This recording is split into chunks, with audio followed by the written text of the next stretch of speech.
Hey, y'all, welcome one and all to my channel. Please subscribe if you want to subscribe. Like, comment. I do read all my comments, by the way. Um, I will try to respond to all my comments to the best of my ability once I get notified. Also, again, everything that I've said in my channel, it's my opinion alone. I don't represent anyone. It's not an opinion of any entity, organization, company, unit, party affiliation, race, etc. Basically, it's only me myself. It's just me ranting. This is specifically just, for me to rant out there, basically, kind of like a podcast type of thing. But also at the same time, I don't do whole lot of fact checking, honestly. And when I do, you will know. I will let you know. I'll be either saying, "Hey, let me look this up," and right there, quote unquote, live while doing it, i.e., unedited, or two, I'll pause it and then look and then come back. So now into this case of what we're talking about. I think I've already talked about the past two videos about George Santos. George Santos. Um, you know, it's become a big story now when BBC News in London starts covering about it as well too. You know, you've become the joke of the world practically. If everyone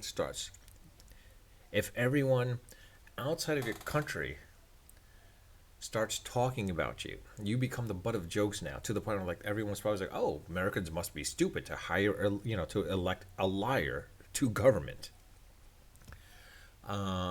That's what I've been hearing, and it seems like some people in London are saying that now. Or like, "Oh, well, we're not too dumb enough to like do that for our House of Commons." Yes or no? I mean, it depends. I mean, some people have done that, to be quite honest. It's just that like you don't hear it here in the U.S.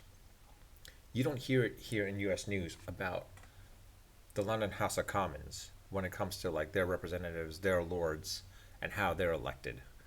Um, it's a case. Even if they do something like dangerously scandalous, it's not as big of a news per se. Whereas us, especially specifically in the New York third district, this representative is now becoming a running joke. And I have a feeling there's going to even some of the reporters abroad and other foreign presses basically are saying like, all right, it looks like there's going to be the shoe has not fallen yet. The other shoe has not fallen yet. They're waiting for that other shoe to fall because they're expecting something far more worse now. And if it does come out to be far more worse, the Republican Party are going to look like fools supporting this guy. McCarthy has to jump on top of this and get in front of this and start calling him out on this. I mean, it's a case where now he's basically like he was on Fox News. Um, yeah, Santos was on Fox News talking with I forgot her name, Gabbard. I forgot her first name actually, um, or Goddard. I forgot her name now. Hawaii representative. Give me a second.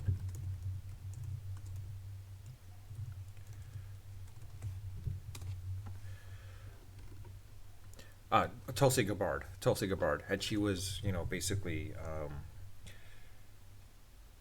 she was, filling in for Tucker Carlson, surprisingly.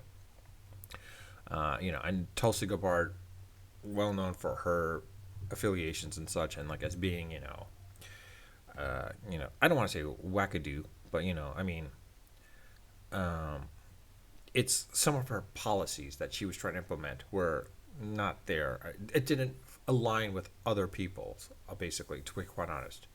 Um,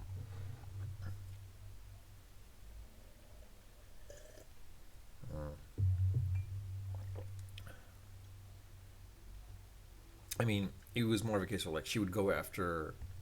I mean, she was a Democrat, but she would go after basically trying to say to the Obama administration, as well as to the Biden administration, like, hey, look, we got a bigger threat, which is, radical Islam or Islamic extremism, which is true.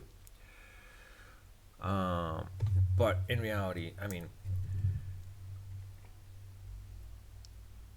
it's a question of like, that's neither here nor there. I mean, there were some other stuff in place. I don't know. I don't remember all of them. I just remember a lot of people were not too keen on her from the DNC aspect as well too. Uh, but at the time, now she's unaffiliated, of course. But the thing was, she basically had um, she basically had George Santos on Fox News, and basically called him out, talking about integrity and straight up lying. Goddard kept deflect. I mean, not Goddard. What's his name? Santos kept deflecting, essentially calling out Biden and the DNC about like the Democratic Party. Like, oh, Biden's lied allows to. Yes or no, but it's more of a case where like, you know what? There was a statement made to the point where he essentially said that like, look, like the lies are there, but like if he explained about the lies, it would just go over his districts and the American people basically as well too, over their heads, basically calling them stupid. And the best part was, I hate to say this, but Gabbard actually called him out. I was like, well, you just basically said, like, there it is. You just basically called your constituents or your soon-to-be constituents idiots because you just said that it would be too difficult for them to understand their lies or the explanation of it, basically. And she just basically called him a flat-out liar, and he refused to acknowledge it.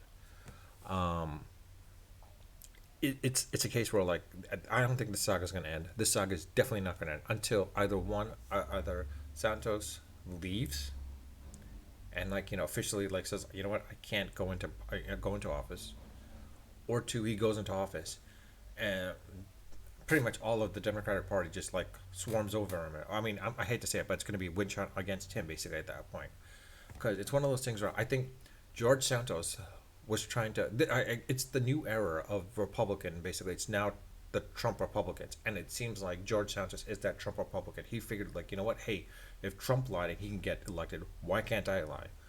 Let me lie and let me double down those lies.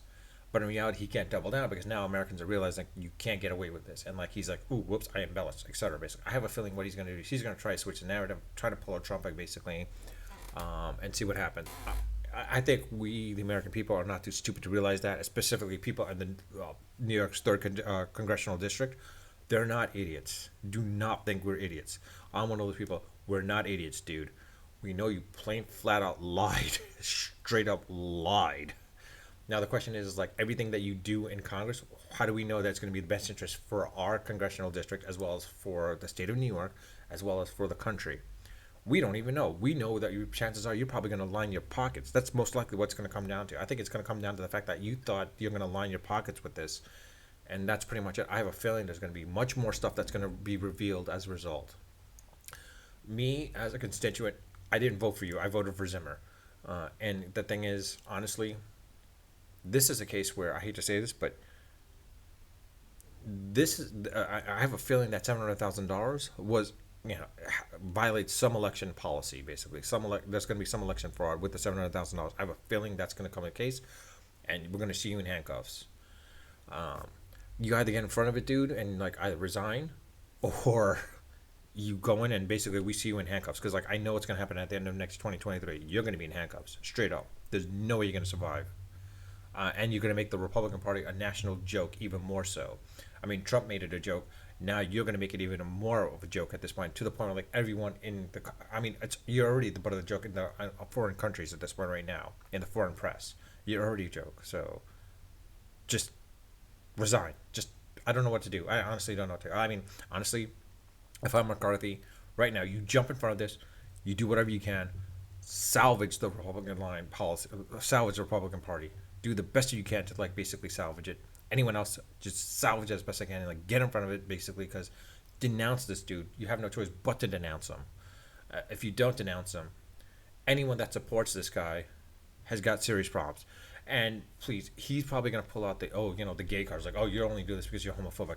No, we're all doing this because the fact is like you're a plain out, plumb, big fat liar. Simple as that. Sorry. And that's what it comes down to.